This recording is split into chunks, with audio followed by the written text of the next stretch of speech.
In tonight's episode, Patrick shows us how to count to 1. Numero uno, number 1, numero uno. Kate gets offended.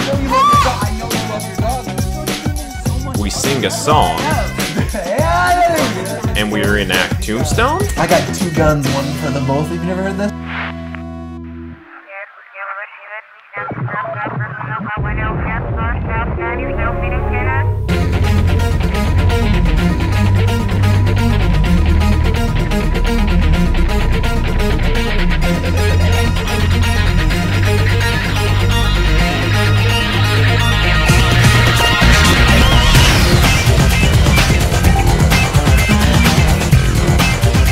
What is up? Welcome to a show that we call Glitch TV. This is episode number 1, numero uno, the very beginning of a weekly show all about cord cutting. If you're watching the show, you're most likely a cord cutter, you're an early adopter, you are a trendsetter. And now you've been with us since the very beginning, and for that we thank you.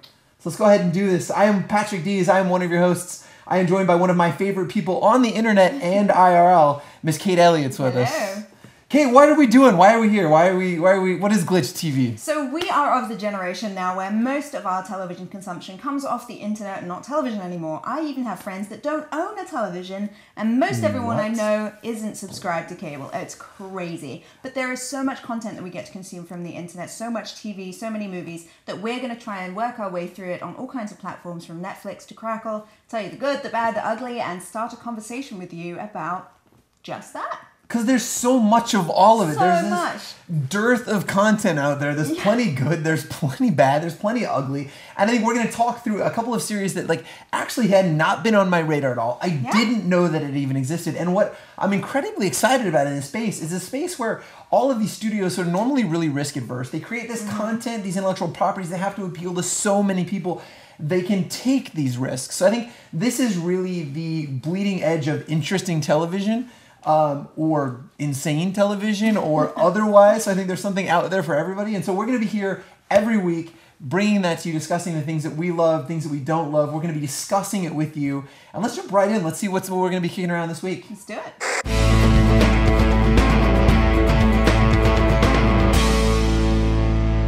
And we were very excited to talk this week specifically about Powers. In our very first episode, we're talking about the very first scripted drama to appear on the PlayStation Network. I think it's a show that's brimming with possibilities. So let's do this. Let's take a quick look at the trailer, and we'll come back, and Kate's going to read us a description. In this world, not all of us can fly. Not all of us are strong enough to change our fate, or fast enough to outrace the past. Not all of us can be legends, but all of us have a choice. All of us can rise.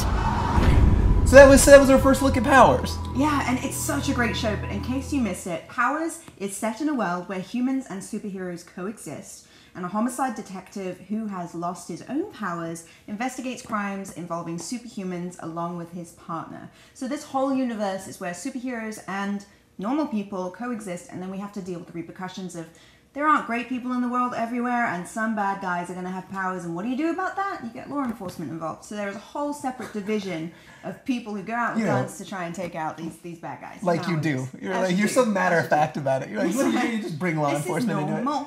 So what did you go? So we watched this episode together. Yes. We did. And going into it, what did you know about it? What were your expectations? I don't know, talk me through, what was your exposure to Powers before we actually saw it? I actually had zero exposure to Powers before I watched this, and after the first episode, I was totally hooked. The characters are very engaging, and I want to know what happens next, and that's a very important part of television, of course. But I really love that it's normal for some people to have powers and some people not to have powers. And of course, there's the sideline of people called wannabes, which is not very nice, of people that want to have powers but are just normal people. What else would you call them? If you lived in this universe, what would you call them? You call them? I know it's mean, but so you're copping to not being very nice. Yeah. I'm here asking the hard-hitting questions. So you had no exposure into it, and we discussed this when we watched it. Look, it does that thing that any great television show does, or any good comic book does. The minute the credits rolled, we wanted more. Let's do this. Let's watch it. I was crazy skeptical going into it. I kind of heard the high level pitch of, it's this realistic look at superheroes. It's a little gritty for being gritty's sake, and I don't know what it was, but no part of me was like that excited to check this out. I was very excited. You were, all right. I really was. And it lived up to your crossover. expectations, Yeah, or it was what? wonderful. Yeah, and it's also based off of the Icon comic series Powers. So anyone that loves comic books has probably heard about this. And I can't say whether it's a good adaptation or not because I haven't read the comic books. That's something I'd like to hear from you guys, whether it's a good adaptation or not. Well, so like because I think when they were talking about it being this gritty, I don't know, postmodern look at the superhero genre, I wasn't like, okay, great. Like I feel like that's been done a few times. But what was interesting to me was that it has that additional hook of being like a police procedural. So on top of being, all right, let's see how wannabes and normies and powers can coexist. Sorry, that's what I call people who aren't on the internet. Normies. Yes, okay. So people watching at home, this is the worst. So no, but like, so I wasn't.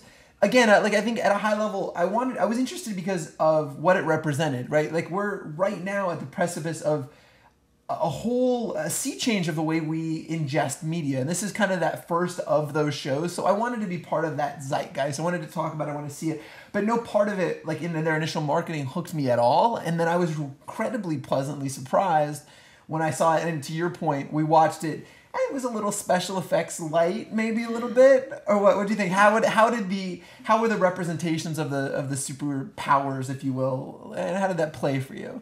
I was alright with it. I mean, it's a television. It's not a major blockbuster where they have millions and millions of dollars for budget. They did well with what they have, and you can definitely get into it and not be too distracted by the fact that people are flying and you can see where the wires are. You can't really see the wires, but you know what I'm saying.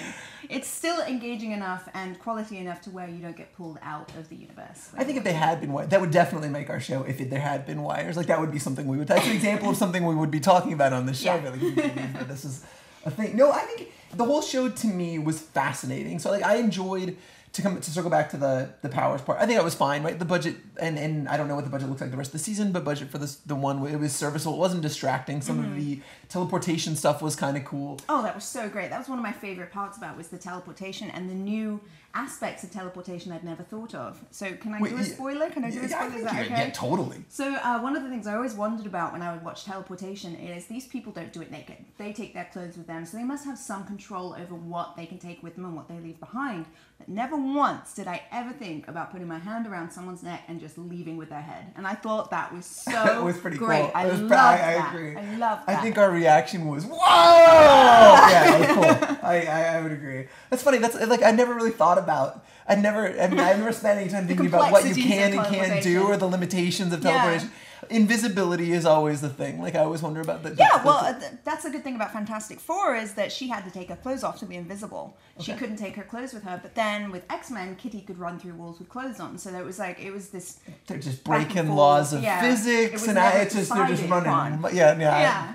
Fair enough. We'll see. Actually, it'd be interesting to see if they stay consistent with that, right? That's like, true. I really like universes that are constructed and they have their Bible or their set of this is how things work in this universe, physics. Right? And they don't break that. So it'll be interesting to see how consistent they are. Mm-hmm. I thought what was really cool was this show feels deeply rooted in this celebrity culture, right? Like you touched on the wannabes from the very beginning. Like I think they did a really cool job of like if there were celebrities, you would be at your local Safeway or Gelson's or whatever, and you would see the celebrity rags and you would see the powers like on those.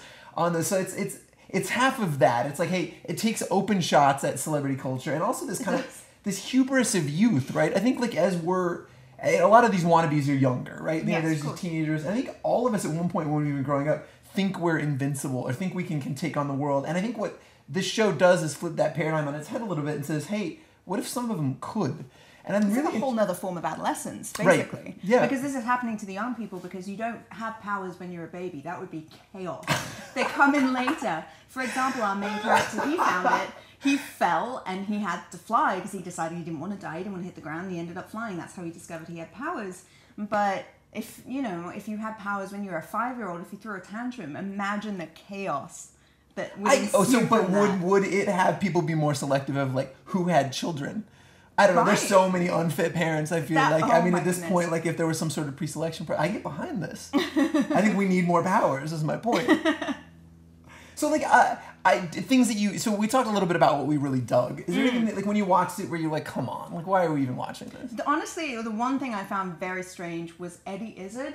Yes. The main bad guy. I was so thrown by that because I've only ever known him from his comedy, but I thought he actually did a really good job of playing a complete maniac. No, totally. I'm sure he's an incredible actor, but like for me, it was also a little jarring. It was a little whoa, jarring. what? Like, what? Yeah, no, totally. Just naked is Wizard. All right, that's fine. That's fine. But I can't wait to see him come into his own because right now he's very subdued. He's in captivity. What's going to happen when he gets loose and he goes? I want to see what Eddie does with that. I'm excited to see that because it was confusing at first, but I would agree with that. That was jarring for me. The one thing I think that really stood out was the cop show tropes. I didn't need the young snarky sidekick. It was this is it was the grizzled veteran and then like sarcastic chipper like sidekick. Like what are we doing? And we're touching lightly on spoilers, but it happens in the first like 2 minutes. But it was very much that cop cliche. It was like, oh, you got a phone call. It's from your kids. Like I'm wrapping up my days in the forest, and that guy eats shit immediately. They kill that guy so fast, and it was like. Really, like I don't think the show, granted, is a procedural, but I didn't feel like it needed a lean on that. So I hope it goes more into that parable we're talking about, celebrity culture, and really explore some of those themes and not sticking so close to grizzled veteran. It was a little cliche and stereotypical at first, but I actually started falling into it towards the end. I was like, you did have a great partnership going. I can't wait to see where. So maybe you be in Glitch TV. Maybe you be grizzled veteran, and I'll be sarcastic rookie cop. I hate everything. Perfect. Yeah. You nailed it. Well, so that was episode 1 of Powers. You're on board. We're going to continue to watch the balance of the episodes. But anything that you're like hoping to see out of the rest of the season coming to episode 2, or I want to see Retro Girl. I want to see Retro Girl. Everyone talks about Retro Girl. All we I want to see see for a split second at the end. There are T-shirts of her. I know. There's merchandise of her. I'm like, who is this person everyone loves? I'm actually really concerned. I'm not concerned. I am concerned.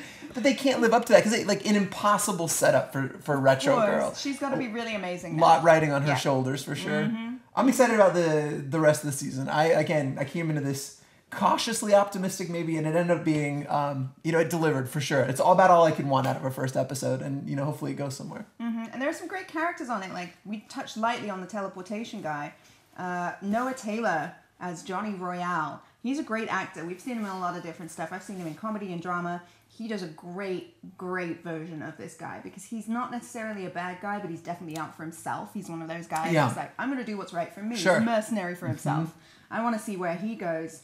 And... Grizzled veteran voice. Right. It was Grizzled veteran coughing, working through some of the water that we just took in. Anything else that you wanted to add? Anything else you want to add? Yeah, I have a note here that I really like the camera work. The camera work on the show is really good. It was top notch. What specifically about it? So there are a lot of shows out there that go a little too far with the indie look of getting the shaky camera or having a solo shot with characters sitting mid-frame. But this one was really good, getting the thirds in, getting the foreground, background going. It was very engaging, and I never found a dull moment actually because camera work kept up with the scenes. I enjoy the production value of this show. I really do. So at this point, we're in. Yeah, we're in. All right, fair Episode enough. 2, let's go. Let's do it. So as we're walking away from it, what is it that we want to? What do we want? We want to talk to you. Ultimately, this show is predicated on a discussion, right? Like we're here. We will never shut up. We will continue to talk about this forever. But we want to involve you, our viewers and listeners in the conversation. So what is it that you wanted to touch base with them about? Like what do you want to chime in? I want to ask you guys, if you were in this universe where humans and superheroes coexisted. First of all, what do you think you would be? I know what you probably want to be, but what do you think you would be? I think meaning what power you'd have. Would you be a power, or would you be a human, or would you be a wannabe? I think I'd be a wannabe. I'm Captain Poser. Yeah, totally. I would be a mind control guy. And I would just really deeply focus. I give like a really weird, creepy stare. Oh, I like it. I would like to be able to slow down time so I could look really cool. And I don't. How would you want to be that though? I want to be that because I have zero coordination. But I'd love to be a great fighter. But if I could slow down time, I think I'd be able to handle myself. You're like, on par with everybody else. Time. Yes, that would be so much fun. So if you were in this universe, would you be a powers, a mortal, or a wannabe? And if you were a power, what do you think your power would be, and what would you do with it? Would you be a bad guy? Or a good guy, or a mercenary, just whatever you want. Let us know. We're curious. Yeah, I think this show's right for that type of conversation. Totally is. Yeah. So let us know. We'll come back with episode 2 of Powers.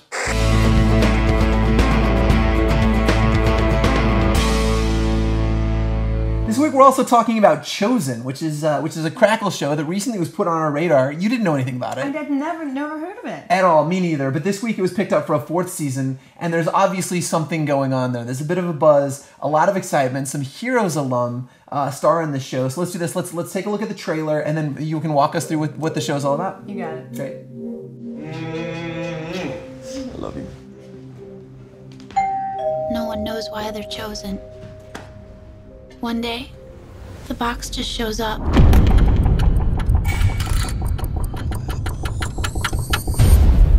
And then it starts.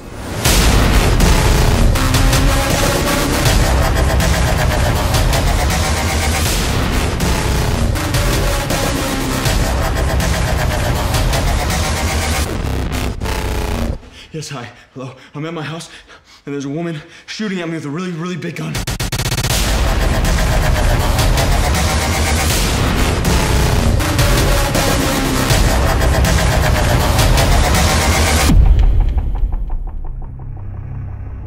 You won't be the same after this.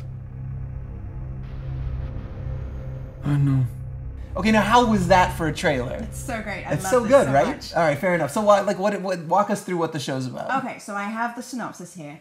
Chosen follows Ian Mitchell. Okay, we're doing that. A husband, father, and I don't know why you're giving up on that. I was so into that. I was on board. That was good. Any voice you want. What is Chosen?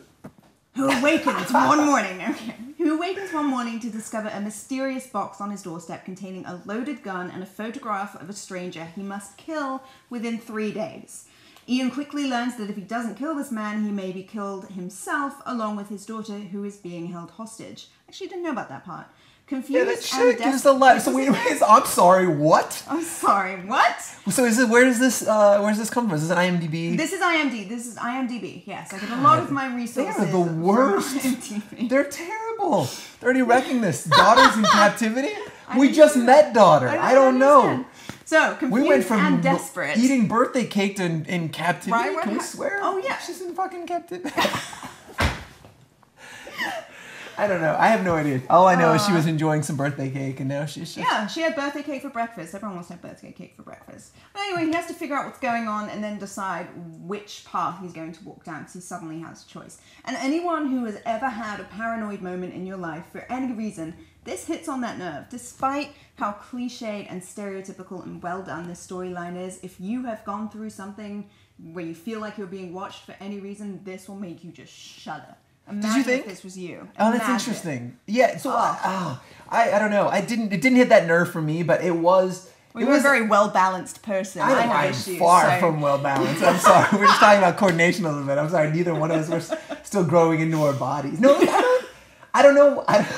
The show was it hit a nerve. It didn't hit a paranoia nerve, but it did was like it's a cold open. I think what my favorite thing about the show was it's so fast paced. It opens up and all of a sudden he's got a box and he's being shot at and like holy sweet 8-pound 6-ounce baby Jesus, what is going on with the box and the gun and the whole nine? And I think I looked up and it was a whopping 22 minutes. It went by like It that. It was felt like done. 5 minutes. It was incredible. And Crackle being a free show, you even a free service, you even get some commercials in there, and it still flew by. Yep.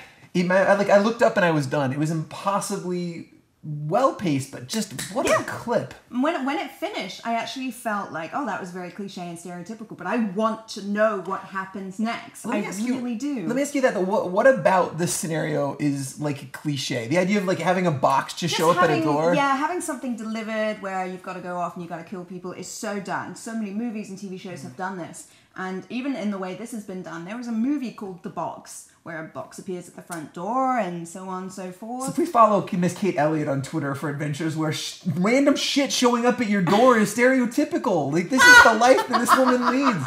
This is not any. This is out of the blue for me. This is terrifying. And I'm like, what is going on? This weird, like, clockworky, like, I don't know.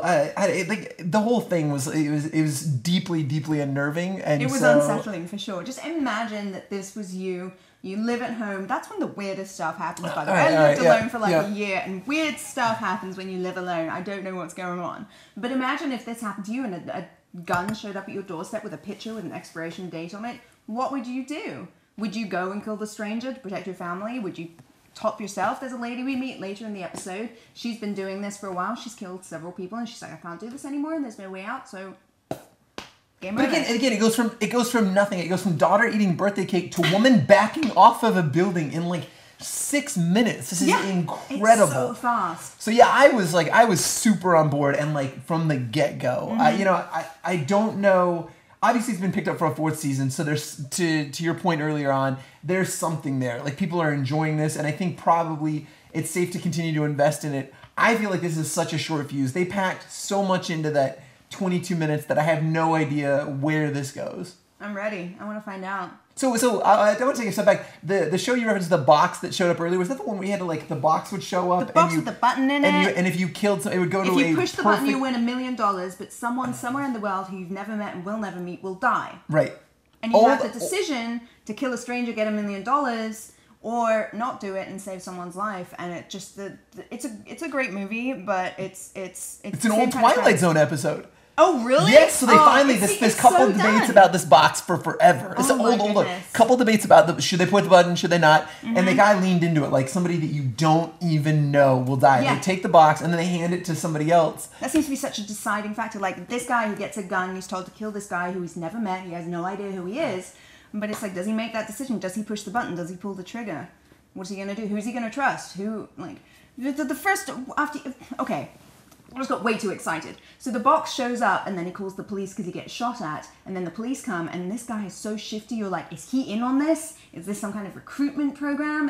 What is this, a test? You mean the detective? Yeah, he was so in on it. Total creepo. No, so yeah, from the get-go. Oh, yeah, it was bizarre the way he's handling the gun. He's like, oh, are you scared? Just flipping it around. Yeah, no. And then then leaves the box with him. Yeah, just leaves the gun with him. And he runs out like, hey, don't you need this for evidence? Like, I don't know. No, I'm going to leave with you because we're all in on this and we're recruiting you for some top secret mission or something. I don't know. It's scary. It's creepy. Just imagine it happening to you, and it gets so much. So it was interesting to see Peter on Heroes in a different role, but he wasn't all that different. Like, I don't know. So really? Yeah, I know. It was like, I am waiting for him to do that. It was like, I hate to be that guy who sees an actor in a different role and you just want that one trick pony, like that, hey, do that thing that you did in that other show. Typecasting. Yeah, totally. But I felt like, I don't know, I kept waiting for some Heroes type stuff. So did you like, overall you liked it? Was there anything that you would be critical of? Anything you were excited about coming into kind of the next episode? I've said it a whole bunch of times, it's so cliche, it's so done. But it's still a storyline I really enjoy, so I'm excited to see the next episode, to see where it goes from here.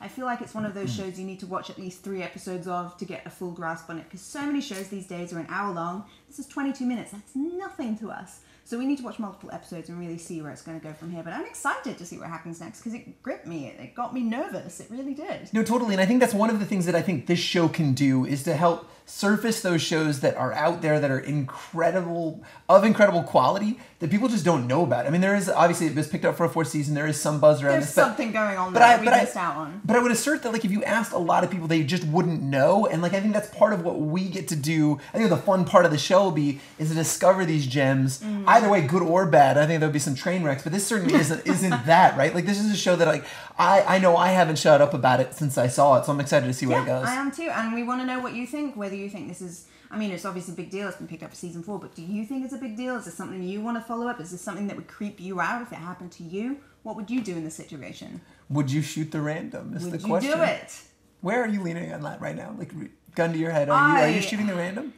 Somebody you don't even know. That's really tough. I mean, okay, so if my child was terrifying. threatened, this is saying so much about her. I know, I can't go into it because I don't have a child. I don't know what that would be like. But if someone had my dog and they were like, you need to kill someone, we're going to kill your dog, I'd be like, I'm sorry, I need to do this, like, right now. You're just going to ace some stranger. You're a goddamn monster. Oh, it's just a dog. I know you love your dog. I know you love your dog, but it's still a human being. That's somebody's mother or brother or like son. Yeah, but what if he's a terrible person? What if he parks one of these guys whatever you need to sleep at night, Kate. Whatever you tell yourself, whatever you need to sleep at night. This guy steals yogurts from the office Whatever you need to sleep at night. I say that, and I'm like, I don't. Yeah, that is different. Like I get it. There's some leverage, sure, but like that's just insane. No, and not just you. I will be very judgmental over the course of the series, over the season of you. No, but like, I don't know what I would do. It's crazy. Like if they had a family member, I think a lot of people do that, right? That's that age-old dilemma. Like, if somebody you know would die, or like you had to eliminate everybody on the block that you didn't know, like most people in a heartbeat would make that. It's crazy. Make that decision. There's a lot that goes on between here and here that really can't be accounted for. That's true. So. It's interesting to see too the network of other people that are playing the game. Like, what did the woman who backed off the building said something along the lines of like, how long was she involved? Who was taken from her? What was she forced to do? I think that's what's terrifying about it, because he's got the one picture, and she said 6 people. Several right? people. 6. There was yeah, a number. Yeah, I think she threw a number to it. I could be wrong. But I mean, if you're killing people, you're going to remember every single one. I would imagine so, but like, when does it end? And if you feel like you're going to get to that point where you're going to want to kill yourself in the end because you can't deal with it anymore, do you even start? Do you even kill the first person, or you just end it right away? Or do you want to know what happens? It's all a matter of curiosity and logic, trying to have a battle and figure out what you would do in this situation. But super high concept that I actually like. Again, one of those things that just wasn't on my radar at all. And now I'm hooked. Yeah, totally. I really am. And to your point, I think you said something along the lines of like, this is a show you're going to try and ingest like between things, like on your lunch break, on like while you're waiting for an airplane or whatever. This is going to be my between the things show. Yeah, that's a bonus of it. It's so short, it's easy to get to. So, well, good. I'm excited to see where this goes. I'm thrilled. Fair I enough. can't wait. So let us know what you do. If Box shows up at your door, would you do? you ace some random stranger?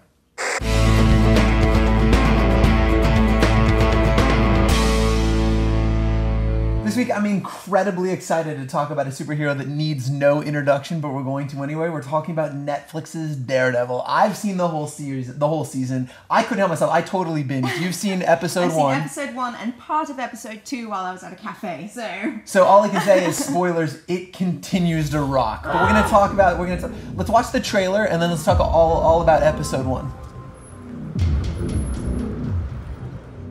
Bless me, Father, for I've sinned. It's been too long since my last confession.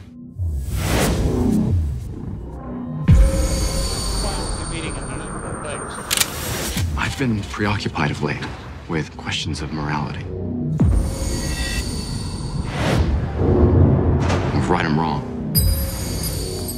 Good and evil. Don't say his name.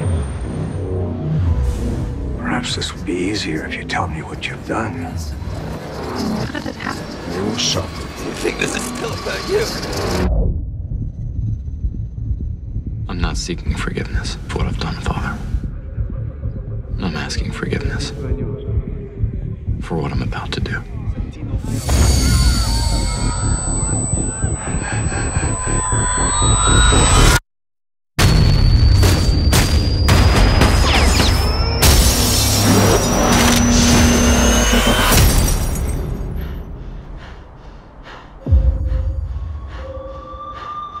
I'm just trying to make my city a better place.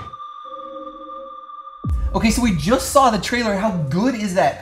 This is like one of those things that like I'm not very high on Marvel. I've talked a little bit about camera just a minute ago. I'm not much of a comic book guy. I really dug the first Avengers. I am in a small minority here, but I'll go on a limb in saying I was incredibly disappointed by the second one. No, I loved it. I feel like I'm the only person in the world that loved it. No. I think there was I think the box office disagrees. I think people came out in droves to see that, and there were elements of it that I really loved. Why I'm excited to do this show and why I'm excited to talk about Daredevil is this is a space where studios can be free to take risks.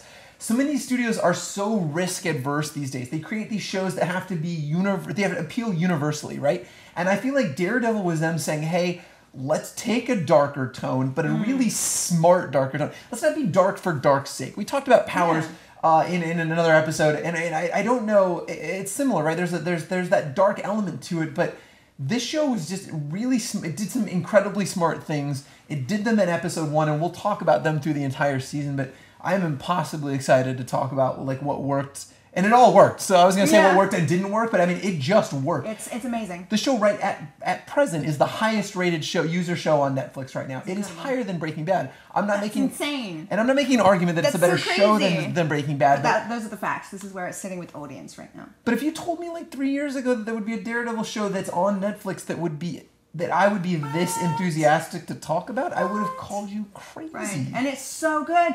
All I've heard from everyone I talk to is that this show is so good. And the first exposure I had to it of actually visually seeing it, I was at a cafe at like 2 in the morning having pancakes, and they were showing this one fight scene, which comes in episode 2, so I won't go into it, but it's a single shot, and it's so incredible. Just the fighting got me so hooked. The choreography, hard word, is just out of this world. Out of this world. I thought the choreography on you saying it was good, by the way. You leaned into it, you nailed it. Well, so you want to set the tone, so set the stage. Okay, What is so Daredevil? anyone who doesn't know what Daredevil is, this is the synopsis. As a child, Matt Murdock was blinded by a chemical spill in a freak accident. And instead of limiting him, it gave him superhuman senses that enabled him to see the world in a unique and powerful way. Now he uses these powers to deliver justice, not only as a lawyer in his own law firm, but as a vigilante at night, stalking the streets of Hell's Kitchen as Daredevil, the man without fear. Oh. It's so good. It's so good. I saw the movie when it came out. Ben Affleck, Jennifer Garner, loved it. Also loved the spin-off. I'm sorry, Electra. loved it? I feel I'm sorry, like I'm the that. only. Did you again, say that you loved it? I loved it. I'm the only person again in the world that one more loved time. it. You loved it. I loved it. I've watched it many times. Okay, so but this for people this at home, is you can better. take opinions from this side of the room, and she'll just no. I'm just. I feel like this version is better, and it follows the series so well. I thoroughly enjoy it. I'm very excited about this. So let's take a step back. Are you a big comic book girl? Do you? I Are am, you? actually. You are. So I you am. know you're familiar with the Daredevil universe. I'm not by any means Okay. an expert, but I am involved in it. I would say a little bit more than you are. So I don't know. I'm not at all. I know passionate nothing this. about comics. So like for me, the show was incredibly like it was very accessible. I didn't need any of that, and in fact, it's one That's of great. That's great to have a show like that. You can get people that know nothing about the franchise and get totally hooked. That's a good show. totally very accessible, and I think it did something really smart. It twofold. One, it didn't require you to have all of this background, and two, it said even more so. It said, hey, look. We understand that there's a basic superhero literacy right now. We get it. He's a vigilante. He beats the shit out of people at night, and he's a lawyer by day. They didn't do this exposition dump at the beginning of the show. They got you right into it with an understanding that audiences are going to get that. And it treated the audience with a level of respect, like I said, like a social hero literacy that I loved. It's speaking to the audience as if the audience is intelligent, and there are a lot of shows out there right now that talk to us like we're idiots and we just don't appreciate it. This show is so great. Introduction was so gripping. I have to say the second scene drug my emotions down a bit. It kind of dulled me down, but that first initial scene was so good. What was so the second gripping. scene? Refresh When he was us? in confession. He was in confession. He was talking and pausing. It was just I was sitting there and I was like, come on, hurry up. But then the rest of the show is so fast paced that you forget about that and you forgive it. I will say, again, sneaking ahead a little bit, that scene ends up being incredibly important throughout the series. Oh, okay, good to know, good to know. So again, it's just impossibly smart. Like this show continued to surprise me, not only through episode 1, but through the rest of the season when I thought, oh, that's not going to pay off. There's no, like, what are they doing? And then I came back, they tied it all off in a beautiful way. So guys, if you haven't seen, I know we're talking through episode 1. Again, if you haven't seen it, go see it right now. It will change your life. But feel free to binge watch. We're going to talk through every single one of these episodes and understand that it is the highest rated show on Netflix for a reason. For a reason. And there's a lot of fun stuff in there for us nerds who do know about the whole universe and everything. There's a lot of Easter eggs in this show. I spotted a couple of them. There was a reference to the Avengers when the Avengers just teared apart Manhattan, New York. They just made a mess of it, and the Hulk destroyed Harlem. This is all reference, and we do get a Stan Lee cameo. I'm not going to tell you where it is. I wanted to, but I want to see if you can find it because it's sneaky, but he's still in there, and I love it. I love it. I think and I think that is cool too. I love that it's tied back into the greater Marvel universe, but they do it with a reverence and a consistent tone, right? So they don't it's not a wink and a nudge at the audience. It's very much a, hey, that incident. You remember that terrible thing that just happened to our city a little while ago? Like, it's there's a humble reverence for this by all accounts, it's just a tragedy, right?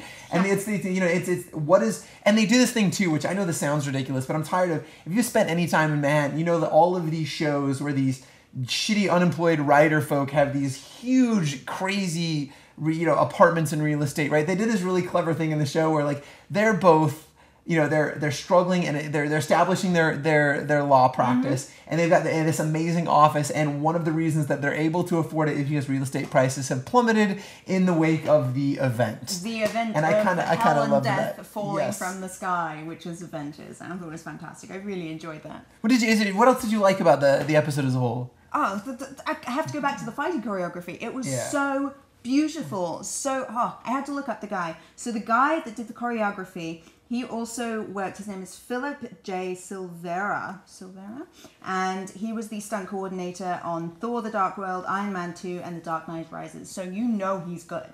He's been doing these major blockbusters, and now he's working on what is essentially a TV show. So that just really gives it credit as how good this show is and how much effort they put into it. And it's so addictive. It's unbelievable. I think going back to the fight scene too, I really loved, again, not being a guy who's not familiar with the IP in any sense of the word. I love that Daredevil is not a guy who automatically just destroys fools, right? Yeah. He doesn't just wipe the floor with people. He shows up and this guy literally gets the shit kicked out of him over and over and over. Yeah. And I really liked that. I liked that it doesn't shy away from being violent. It's a show that is incredibly violent. I mean, but not gratuitously so. It's violence it's not violence for violence sake. Really. Totally. Like, you know what? Breaking your leg really sucks. And we're going to show you the practical realities of getting your leg broken in half. And I kind of dug that, right? Like, it doesn't shy away from it, but again, it's not gratuitous. That's one of the things I love about Daredevil as a character overall, is that he's still very, very human. He is still very human. He's not some uppity superhero who thinks he's the best. He's like, yeah, no, I'm a person and I do good things, but ow, sometimes I lose a tooth.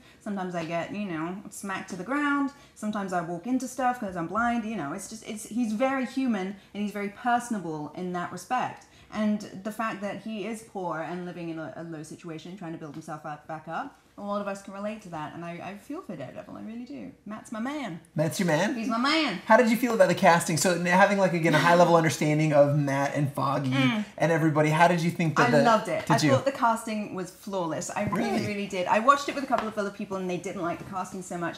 But someone like me who has been involved in the Daredevil franchise for a while, I thought it was flawless. I love it. I love the casting.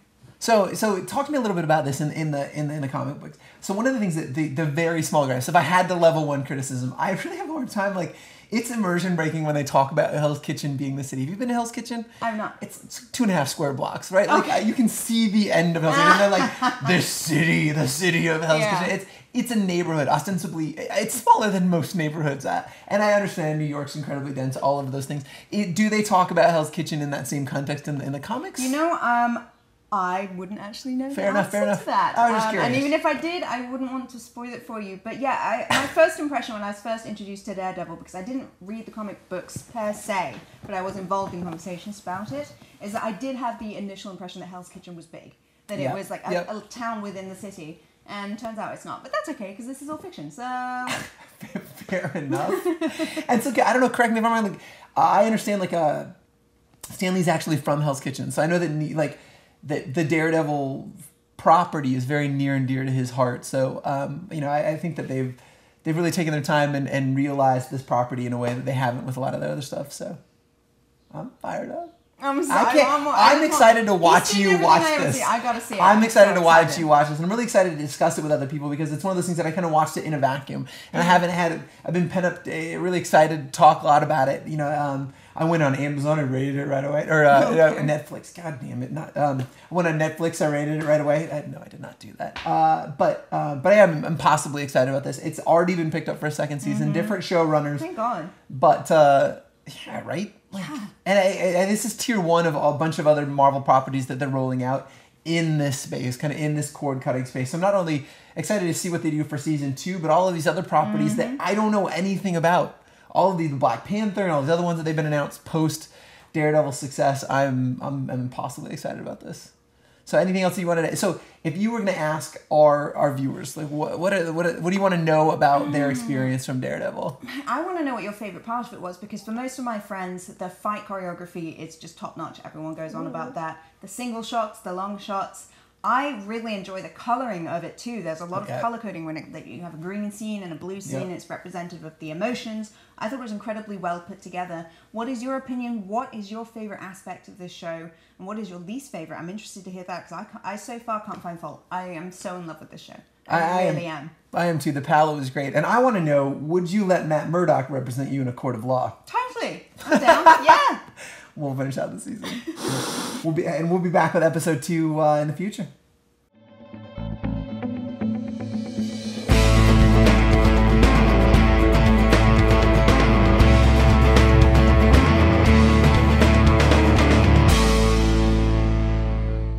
Okay guys, one of the things that we want to do on the show is we want to watch movies with you. Very akin to a book club. We want to choose the movie in this case. We're going to choose it. We're going to watch it. You're going to watch it. You're going to come back, and we're all going to discuss. One of the things that we want to make sure is that the movie is accessible. We don't want to assume that you've got Netflix. We don't want to assume that you've got PlayStation Network. We want there to be zero barrier to entry. And because of that, we're doing a Crackle movie of the week. Crackle's free for everybody, zero barrier to entry. You can watch it on any device. So we're going to watch a Crackle-focused movie every week. And this week, we've chosen something special. Hey guys, it's Patrick from the future and Kate from the future. Whoa! We're arriving literally from 1 week in the future, and past us as we're about to tell you to watch a movie that we don't want you to watch. So what is the movie we're actually going to be watching? We are going to watch Hancock. We are watching Hancock. I love this movie. Do you? I love this movie. Oh god! So your enthusiasm is contagious. So the past me that you guys just saw had never seen Hancock. Future me, this me, has seen Hancock, which we're going to discuss with you next week. But what had you excited about Hancock? Like, why were you on board? So Hancock is about a guy. He's a superhero, but he can I swear? He really doesn't give a shit. I love it when you swear. He doesn't give a shit. He doesn't. This movie swears all the time. He falls asleep on park benches all the time, but he's still saving the city. And it goes on this whole story of if he's locked up, is the city going to fall into crime? And it totally does. And so he has to redeem himself. And it sounds cheesy, but it's so good. And it's Will Smith. It's Will Smith. Everything Will Smith. It was not enough to sell me the first time around. This whole Will Smith. So this is what amazed me about this movie was that, like, you know, I don't think the advertising worked, and we'll talk about it in depth next week and why maybe I might change my tune. But past me believed that this was like this ridiculous, like, I don't know. It's the whole scene where he throws the whale and hits the boat. And I thought this movie was way more campy and had a lot less heart than it ends up having. It has so much heart in it. It really does. So yeah, I was like, I don't know. Like, Will Smith wasn't enough to sell me on this. That's like, crazy. I thought it looked all right. I think there's a weird tonal thing that for whatever reason, this movie never excited me. Like, at all. I watched it like 6 times. And you were still fired up. I'm loving it. It's Will Smith, Charlize Theron, Jason Bateman. Great trio. Love it. Absolutely. And a week ago, you told me that I should be excited. So you should. There's so many us's at this point. I feel like I'm pretty sure we'll do more time travel in the future and throw out all of space-time continuum. Sounds great. It's just all fuck to this point. All of space and time just because of this show. I'm sorry that we're doing it. The point is we're not watching that show we were about to recommend. Yeah. We would invite you to watch Hancock with us. Do. Come back next week. We're going to discuss. We're going to talk about what we liked, what we loved. We want to hear about what you liked and loved too. And with that, we'll throw it back to past us's. Whoa! Okay. You have to have heard the quote. I got 2 guns, one for the both. Have you never heard this? I'm not. This is a big part of me. Like, I'm me so growing sorry. up, I really thought that was like the epitome of all badassery. Hancock! Hancock! What, boy? Bad guys! Would you want a cookie?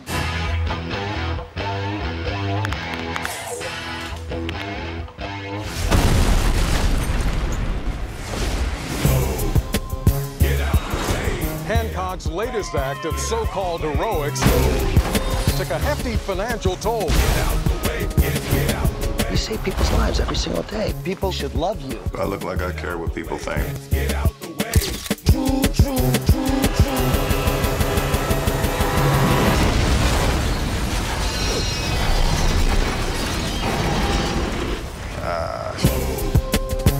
Pulled some stuff up on YouTube. Everybody remembers Walter, the gray whale. He was stuck on the beach. Along comes Hancock. Oh my God. I don't even remember that. Yeah. Greenpeace does. Get out the way. And just like that, we are done with episode 1 of Glitch TV. And man, did that go by fast. I don't want it to be No, I know. I was just starting to get attached. I felt like we were just... So I'm interested. How did this feel for you? I'm thoroughly enjoying this. I can't wait to be given more homework with more shows to watch because I'm being exposed to some pretty cool content. There's nothing better than getting an email about, hey, here's the 7 shows you need to watch every week. Deal. Fair enough. No, but that's why we're doing it, so you don't have to. Then you want to. And then you will, right? Yeah. It's like hearing it from your best friend. We're telling you as your best friend, this is good, this is bad. You know, that's a piece of fluff there. You know, the way it is. So join us, exactly. So join us for the shows that we're enjoying. join us for the shows that we're not. Misery Loves Company. We'll all talk about it together. And there are multiple ways you can get in contact with us. We have a Glitch In on Facebook and Twitter. Please follow and subscribe. It's very important to us. If you subscribe here, you're always going to get a notification when a new episode is posted, which is always a good idea, so hit that little button. And if you would like to go to the website, it is aglitchin.com. Very simple, very easy. No, and I know it's incredibly cliche, but we want to hear from you. I think this. We really do. The show is like, I think the cord cutting community is like our generation. I said it at the beginning. I said it at the top, right? Like we're bleeding edge in technology. We're trendsetters and whatnot. I think there'd be a lot of. I'd be really interested to hear what you guys want to see. Mm-hmm. If there are other shows that we're missing, like what are you doing? This is the show that's out there, that's on Crackle, that's on one of these other shows that we don't know about. Please let us know. We want to talk about it. I think it's a dynamic show, and we're going to be based around a lot of that feedback. So we're excited to hear from you. Genuinely, we want to know what you think. And we're coming back every week. Yeah, we will be. So we'll talk to you next week. We'll see you then. I don't. What? This is what? Okay, kill the dude. Alarm in your phone. It made me want to do that as a practical joke. Like I really want to leave you. I want that alarm to go off for you. Like tomorrow, like at your work. Do that to me. And it's just sitting on your desk, and coworkers walk by, like, "Kate, your alarm to kill that dude is going off."